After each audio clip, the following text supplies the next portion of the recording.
어둠 속에서 윤동주의 주먹이 허공을 갈랐다.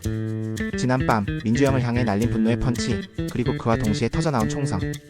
귓가에는 피 흘리며 쓰러지던 경일의 어머니 미자의 모습이 아른거렸다. 그는 싸움에 능했지만 이번 싸움은 링 위에서 겪었던 그 어떤 것과도 달랐다. 징계위원회 회의실은 숨막히는 정적에 휩싸여 있었다. 동주는 고개 숙인 채 앉아 있었다. 맞은편에는 경찰청장과 경무부장, 그리고 감찰팀장이 그를 날카롭게 응시했다. 차가운 공기가 동주의 폐부를 찔렀다. 윤동주 경위, 민주영 세관 공무원 폭행 사건과 더불어 이경일 씨 어머니 최미자 씨의 총상 사건 현장에서의 부단 행동, 경찰로서의 본분을 망각하고 사적인 감정으로 돌출 행동을 일삼은 것에 대해 해명하세요. 초판열 청장의 목소리는 얼음장 같았다. 해명할 것도 없습니다. 제 눈앞에서 사람이 총에 맞았습니다. 경찰로서 당연히 할 일을 한 겁니다. 그의 목소리에는 미자를 지키지 못했다는 자책과 정의를 행했음에도 질타받는 억울함이 뒤섞여 있었다. 황경철 경무부장이 서류를 던지듯 탁자에 놓으며 목소리를 높였다. 정당 방문. 현장 CCTV에는 당신이 먼저 폭력을 행사한 것으로 나옵니다. 민주영 씨는 단순한 공무원이 아니라 심각한 상해를 입었다며 강력한 처벌과 팀 해체를 요구하고 있습니다. 동주는 고개를 들고 조판열 청장을 응시했다. 민주영 그자는 단순한 공무원이 아닙니다. 그 자의 손에 수많은 사람들의 인생이, 그리고 제 후배 경일이의 죽음이 있습니다. 총장님은 아시지 않습니까? 이 사건의 배후에 누가 있는지. 그의 목소리는 절규에 가까웠다. 경찰청이 이렇게 썩어있는 줄 몰랐습니다. 감찰팀장이 딱딱한 목소리로 윤동주의 말을 잘랐다. 윤경일, 선을 넘지 마십시오. 감정에 치우쳐 직속 상사를 모욕하는 행위는 용납되지 않습니다. 강력 특수팀은 잠정 해체한다. 윤동주는 직위 해제 후 감찰 조사를 받는다. 조판열 청장의 냉정한 선고와 함께 회의는 끝났다. 강력 특수팀 사무실 앞에서 고만식은 담배를 깊이 빨아들였다. 옆에는 지안나와 신재용이 침통한 표정으로 서 있었다. 팀 해체라니 이렇게 끝나는 건가요? 한나의 목소리는 희미했다. 일단 동주는 직위 해제지만 상황이 좋지 않아. 민주영 이 새끼가 아주 작정을 했어. 위에서부터 압박이 대단하다. 고만식의 한숨에는 무거운 현실이 담겨 있었다. 동주는 멍하니 복도를 걸었다. 그의 머릿속에는 피 흘리며 쓰러진 미자의 모습, 그리고 민주영의 비웃음이 반복되었다. 그는 폭신 글러브를 만지작거렸다. 벽에 걸린 올림픽 금메달이 공허하게 빛났다. 핸드폰으로 미자가 입원한 병원의 기사들을 검색했다. 이경의 모친 총상 위독이라는 제목이 그를 더 괴롭혔다. 무력감에 휩싸여 흐느끼는 그의 어깨가 들썩였다. 이렇게 허무하게 끝나버리는 건가? 대체 뭘 할 수 있는 거지? 내가 뭘 할 수 있었을까? 동주의 목소리는 절망에 가까웠다. 그때 누군가 문을 두드렸다.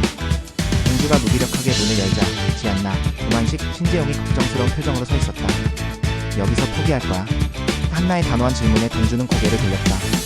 고만식이 방으로 들어와 술병을 치우며 말했다. 야 임마, 술 마실 시간 없어. 내가 때린 그 주먹이 괜히 날아간 줄 알아? 덕분에 우리가 민주영 그 새끼가 어떤 놈인지 확실히 알았어. 동주 포기하지 마. 비록 팀은 해체 위기지만 우린 동주 믿어. 신재용의 진심 어린 목소리가 동주의 가슴을 울렸다. 지안나는 동주 앞에 서서 그의 눈을 똑바로 보며 말했다. 경일이 어머니는 살아계셔. 그리고 우리가 민주영의 실체를 밝혀내야만 그분에게도, 경일이에게도 우리가 제대로 된 경찰이라는 걸 보여줄 수 있어. 그녀의 눈빛은 흔들렸지만 이내 강철 같은 결의로 빛났다. 그때 문 밖에 서 있던 김종현이 한참을 망설이다가 문틈으로 USB를 살짝 밀어넣고 사라졌다. 지안나가 그것을 발견하고 주워든다. 김종현 경위가 이걸 두고 갔어. 민주영이 최근 은밀히 접촉한 명단이래. 백 회장이라는 거물이 뒤에 있을 가능성이 높다고. 한나의 말에 동주의 눈빛이 흔들렸다. 동료들의 진심, 그리고 눈앞에 놓인 단서. 억울함과 상실감이 분노로, 그리고 다시금 쌓을 의지로 변했다. 한편 어두컴컴한 폐공장 깊숙한 곳. 마약 귀신 마귀는 첨단 장비들 사이에서 복잡한 약물들을 배합하고 있었다. 그녀의 얼굴에는 묘한 상념이 스쳤다. 불현듯 과거의 한순간이 플래시백처럼 스쳐 지나갔다. 자신이 위험에 처했을 때 윤동주가 무심결에 그녀를 구해줬던 모습. 동주는 그녀의 존재를 알지 못했지만 마귀의 심장에는 찰나의 흔들림이 있었다. 그녀는 동주의 지갑에 있던 지안나의 사진을 무심코 바라보았다. 윤동주, 내가 나에게 아무 의미 없던 그때처럼 나도 너에게 아무 의미 없길 바랐는데. 마귀는 혼잣말처럼 나지막이 중얼거렸다. 하지만 저 여자는 나를 방해하겠지.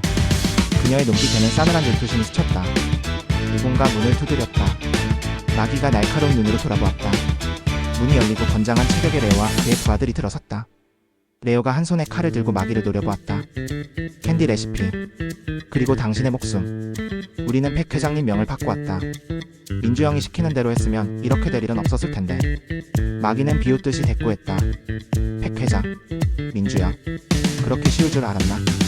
내가 괜히 마약 귀신이라고 불리는 줄 알아? 나의 레시피는 그들이 생각하는 것 이상이야. 내 놈들도 결국 그들의 꼭두각시일 뿐이지. 그녀는 미리 설치해둔 함정을 작동시켰다. 연막탄이 터지고 공간이 아수라장이 되자 마기는 그 틈을 타어둠 속으로 사라졌다. 마기 반드시 잡는다. 레오는 이를 갈며 주변을 살피고 민주영에게 전화를 걸었다.